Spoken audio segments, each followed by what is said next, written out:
Somewhere in the world right now, there is a country where people disappear. Not like in movies. Not with car chases or explosions. They disappear quietly. One night, a father is home. The next morning, he is gone. No note, no goodbye, no body, just gone. And the strangest part, his family is not allowed to ask where he went. Think about the last meal you ate. Maybe it was rice, bread, or something your mom made. You probably didn't think much about it. Food is just there, it's normal. But what if that meal, that simple, ordinary meal, was the last thing someone ate before they were taken away forever? What if, somewhere on the other side of the world, a person sat down to eat, and they had no idea that in a few hours, their whole life would end? That is not a story from a movie. That is North Korea. If this is your first time on this channel, hit that subscribe button right now, because the story we are about to tell you is one of the most hidden, most disturbing, and most important stories in the world today. Real people, real events, real facts. And when we are done, we think you will never look at a plate of food the same way again. Now, before we go any further, let's talk about the place itself. North Korea. It sits in East Asia, sharing borders with China, Russia, and South Korea. From the outside, it looks like any other country on a map. It has cities, roads, schools, hospitals. It even has a capital city, Pyongyang, with tall buildings and fountains and buses. But here is the thing about North Korea. Almost no one from the outside world is allowed in. No tourists walking around freely. No journalists asking questions. No foreign cameras. The government controls almost everything. What people watch, what they read, what they say, and most importantly, what the rest of the world gets to see. So for a very long time, the world did not know what was happening inside. And what was happening inside was something that is very hard to believe. To understand this story, you need to know one word. Kwanliso. Say it slowly. Kwanliso. It is a Korean word, and it roughly means control and management place. But that translation does not really capture what a Kwanliso is. A Kwanliso is a prison camp, but not the kind of prison you might have seen on TV, where people have beds and exercise time and lawyers. A Kwanliso is something much darker. It is a place where people are sent, sometimes entire families, and where many of them are never seen again. According to researchers who have studied North Korea for decades, there are at least 4 of these camps still operating today. Some have been operating for over 50 years, and at any given time, estimates suggest somewhere between 80,000 and 120,000 people are being held inside them. To put that in perspective, that is enough people to fill one of the world's biggest football stadiums twice. And most of them have not been told why they are there. You would think that if you had a family member sent to one of these camps, you would be told. You would think someone, the government, a police officer, anyone would come to your door and say, "Your husband has been arrested. He will be held here. This is what he is accused of." That is what happens in most countries in the world. You get a charge. You get a trial. You get a lawyer. In North Korea, the knock at the door comes at night. And when it does, the person who opens it is surrounded often within seconds by agents from an organization called the Ministry of State Security, sometimes called the Boibu. They don't always explain why they are there. They take who they came for, and then they leave. No paperwork left behind for the family. No phone call later. No letter. Survivors who later escaped North Korea and told their stories to researchers described watching their fathers, brothers, husbands walk out the front door, and that was the last they ever saw of them. One woman, who later escaped to South Korea, described the night her father was taken. She was a child at the time. She said she woke up in the middle of the night to voices, loud, official voices. She saw men in dark uniforms. She saw her father standing in the hallway in his sleeping clothes. He looked at her for a moment, just a moment, and then he was gone. She didn't know where. Nobody told her. She would not find out what had happened to her father for many, many years. In 2013, the United Nations launched what is called a Commission of Inquiry into North Korea. This is one of the most serious things the United Nations can do. They appointed judges and legal experts and investigators. For a full year, they collected evidence. They interviewed over 300 witnesses, most of them people who had escaped North Korea and were now living in other countries. The final report, published in 2014, was over 400 pages long, and what it found was described by the lead investigator, a retired Australian judge named Michael Kirby, as crimes that shocked the conscience of humanity.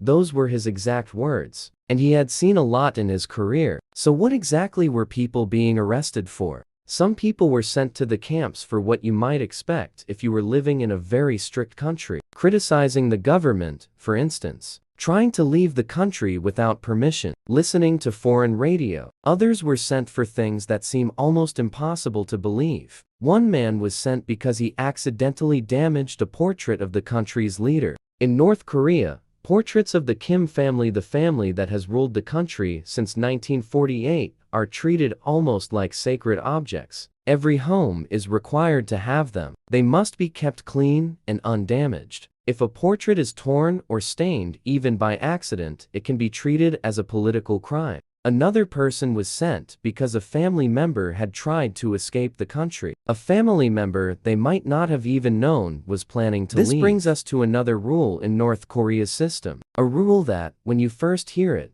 sounds like something from a dark fairy tale. 3 generations of punishment. If you are found guilty of a serious political crime in North Korea, it is not just you who goes to the camp. It can be your children. It can be your parents. In some documented cases, even grandparents. 3 generations, punished for the actions of one person. Children, sent to prison camps, for something their parent or grandparent did, and they may not even know why. Because inside these camps, food is not just scarce. It is a weapon. Defectors, the word used to describe people who have escaped North Korea, have described the food rations inside the camps in detail. The testimonies collected by groups like Amnesty International and Human Rights Watch paint a consistent picture. The daily ration for a prisoner could be as little as a small cup of corn, a grain that, on its own, does not give a person what they need to survive. Sometimes mixed with salt, sometimes not. That was often it. For the whole day.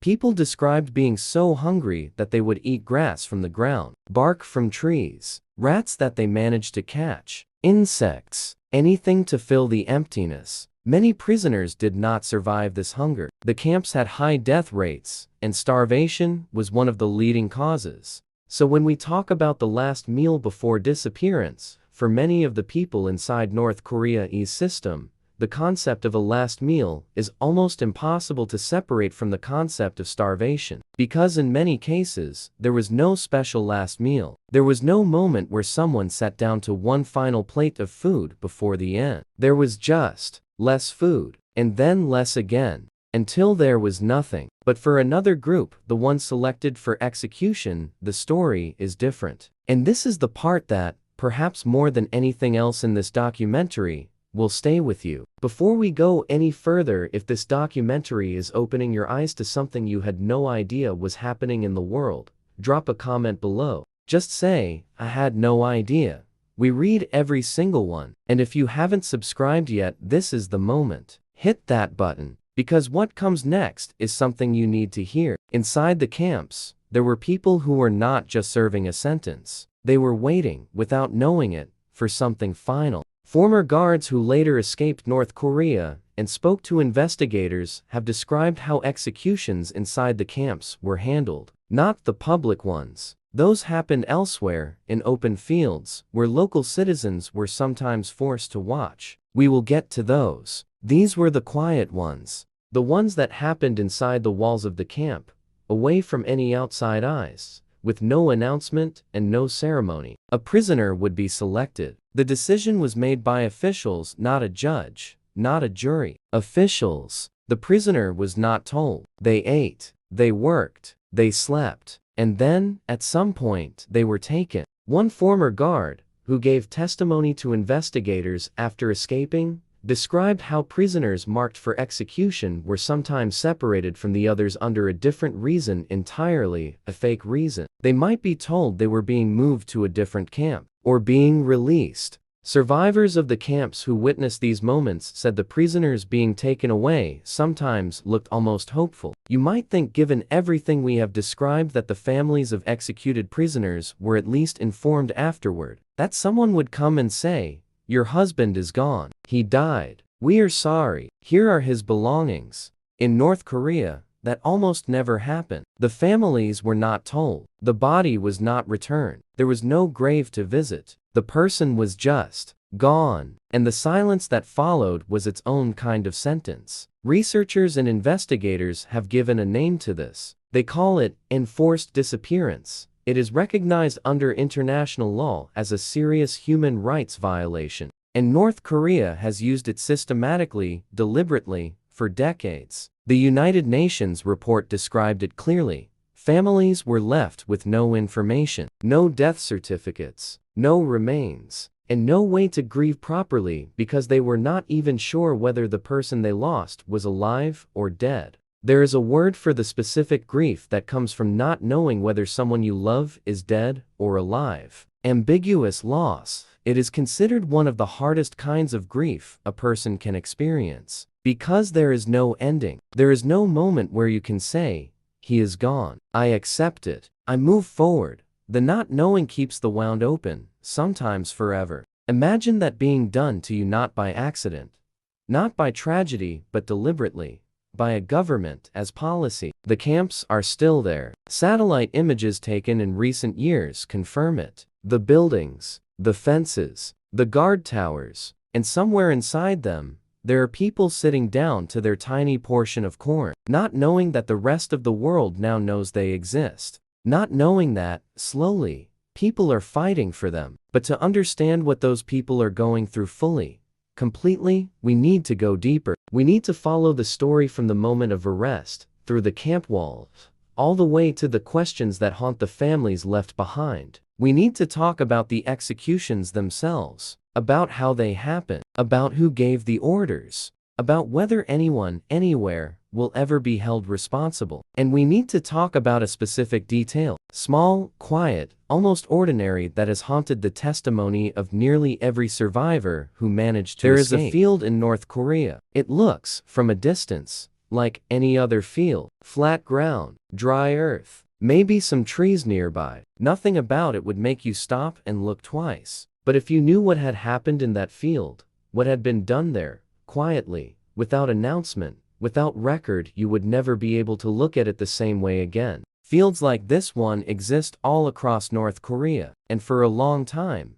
the world had no idea they were there. Because in North Korea, some executions are not hidden. Some of them are meant to be seen. Residents, ordinary people, workers, students, sometimes even children are gathered into open spaces, fields, riverbeds, the edges of towns. They are told to come. It is not really a choice. And then, in front of the crowd, a person is brought out. Sometimes they are tied to a post. Sometimes they are made to kneel. The charges are read aloud: crimes against the state, crimes against the leadership. And then it is over. Quickly, in front of everyone. And then the crowd is told to go home. No questions, no discussion, no grieving out loud. The message is not really about the person who was just killed. The message is for everyone watching. Defectors who witnessed these events as children described the experience in their testimonies to investigators. One described being taken to a public execution as a school child, along with classmates and teachers. She described not understanding, at the time, exactly what was happening, but feeling a fear she could not name. A silence in the crowd that felt heavier than any silence she had experienced before. She said the teachers told the children, afterward, that what they had seen was justice. She did not believe it, even then. But she did not say so. Nobody did. Because in North Korea, saying the wrong thing, even thinking the wrong thing, if someone reported it, could make you the next person in that field. This is one of the most remarkable parts of this story, because it is how the outside world began to see what North Korea was trying so hard to hide. Researchers from a group called the Transitional Justice Working Group spent years collecting testimonies from North Korean defectors. But they did something unusual. Instead of just recording what survivors said, they asked them to point to places on maps, on satellite images and show exactly where things happened, where they were arrested, where they were held, where they saw executions take place, where the bodies were taken afterward. And then the researchers looked at those exact locations using commercial satellite imagery, the same kind of technology that powers tools like Google Earth.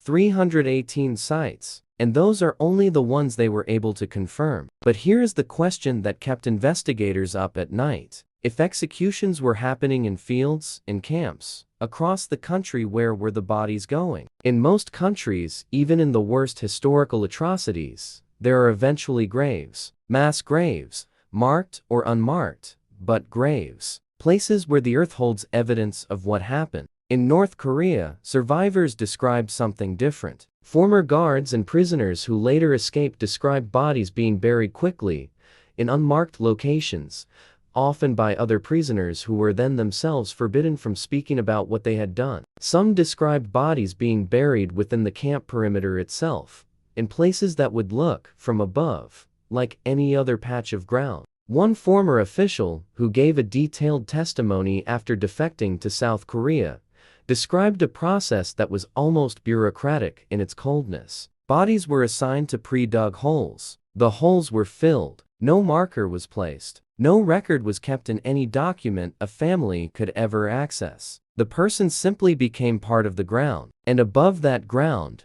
life in the camp continued. Prisoners walked past. Guards stood watch. And somewhere in a city far away, a family waited for news that would never come. When someone is taken in North Korea, arrested in the night, processed into the system, the people left behind face an impossible situation. If they ask questions, they risk drawing attention to themselves. And drawing attention in North Korea is dangerous. It can make the authorities wonder why you are asking. It can make them wonder what you know. It can make you the next person to be taken. So most families do not ask. And they live in that ambiguous loss, that open wound sometimes for the rest of their lives. One woman who was interviewed by researchers after escaping North Korea described waiting for her husband for 12 years. 12 years of not knowing, of watching the door, of telling her children, "Maybe your father will come back soon." Of not being able to hold a funeral because holding a funeral means accepting that someone is dead, and accepting that, without proof, without a body, felt like giving up on him. She eventually found out, years after escaping, through another defector who had been in the same camp, that her husband had died inside within the first year of his imprisonment. He had been dead for 11 years before she knew. Because everything we have described, the camps, the disappearances, the executions, the silence enforced on families, none of this happens without direction, without orders, without a system designed, maintained, and protected by people with power. North Korea has been ruled by the Kim family since 1948. First Kim Il-sung, then his son, Kim Jong-il, and since 2011, his grandson, Kim Jong-un. The United Nations Commission of Inquiry report was very specific about this. It did not just describe a system, it named accountability. The report concluded that the crimes it documented, and it used the phrase, crimes against humanity, were being committed by the state, with the knowledge and direction of the country's leadership. The lead investigator, Judge Michael Kirby, wrote a personal letter to Kim Jong-un, a letter telling him directly that evidence had been gathered, that these crimes were documented, that one day, there may be a reckoning. Kim Jong-un did not respond. The camps did not close. They are still there today. If this documentary has moved you, if you feel something sitting with you right now that you cannot quite shake, then do one thing. Share this video, because the people inside those camps cannot speak for themselves. They cannot post. They cannot comment. They cannot tell their own story, but you can help make sure the world does not forget that they exist. Subscribe if you haven't already, and drop a comment below. Tell us, what part of this story stayed with you the most? We have been circling this idea since the beginning, and now it is time to sit with it fully. The title of this documentary is not a metaphor. It is not a dramatic phrase chosen to grab your attention. It is based on something real, something specific that comes up,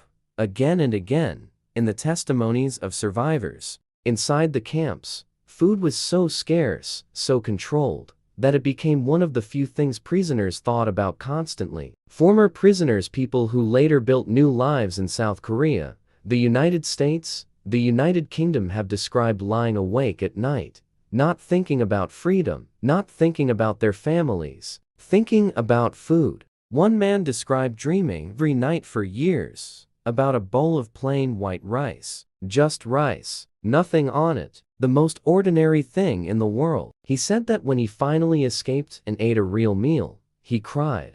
Not because he was happy, because he thought about everyone still inside who was dreaming the same dream. Survivors have described moments brief, barely noticeable, where a prisoner who was about to be executed received, sometimes, a slightly larger ration than usual. Not a feast, not anything that would be remarkable to anyone on the outside. Just a little more corn than normal, maybe something extra mixed in. Whether this was deliberate, a kind of final gesture, or simply coincidence, no one can say for certain. But survivors noticed, because in a place where every grain counted, any change in the amount of food was significant. And so, in some cases, the last meal before disappearance was not marked by anything ceremonial. It was marked by a small bowl being slightly fuller than the day before, and then the person who ate from it was taken away. And the others who had noticed the slightly fuller bowl understood, in silence, what it had meant. There is a phrase that has stayed with investigators and researchers who have spent years working on North Korea.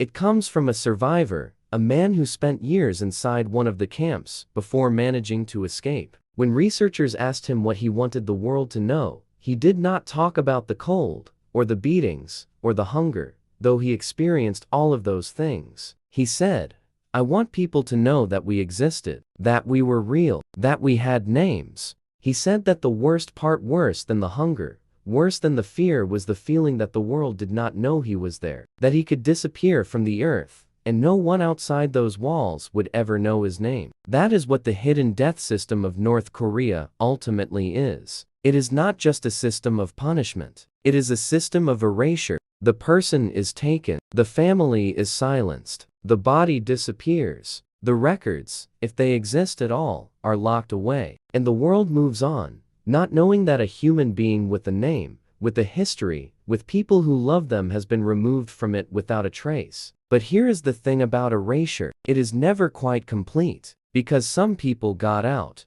against enormous odds, across rivers, through mountains, through countries that would send them back if they were caught. Some people escaped, and they remembered, and they spoke, and they kept speaking, even when it was hard, even when the memories were painful, even when the world was slow to listen. And because of them, we know. We know about the Kwanlaso camps. We know about the 3 generations of punishment. We know about the executions in the fields and the bodies in the unmarked ground. We know about the families waiting by doors that will never open again. We know about the bowl of corn that was slightly fuller than usual. We know, because they remembered. And now so do you. The United Nations Commission of Inquiry recommended in 2014 that the case of North Korea be referred to the International Criminal Court. As of today, North Korea has still not been brought before that court. The country remains closed. The camps remain operational. The disappearances continue. But the documentation grows. Satellite imagery is updated regularly. New defector testimonies are collected. Researchers, journalists, and human rights organizations around the world continue to build a record that, they hope, will one day be used to hold someone accountable. There are people right now, in Seoul, in Washington, in Geneva, in London, who have dedicated their lives to making sure this story is not forgotten. And there are people inside North Korea right now, tonight, who do not know any of this is happening, who do not know that someone, somewhere, is fighting for them, who are sitting down to their small portion of corn, and hoping, in the quiet of a place where hope is not allowed, that tomorrow might be different. They have names. We may never know them, but they are real, and they exist.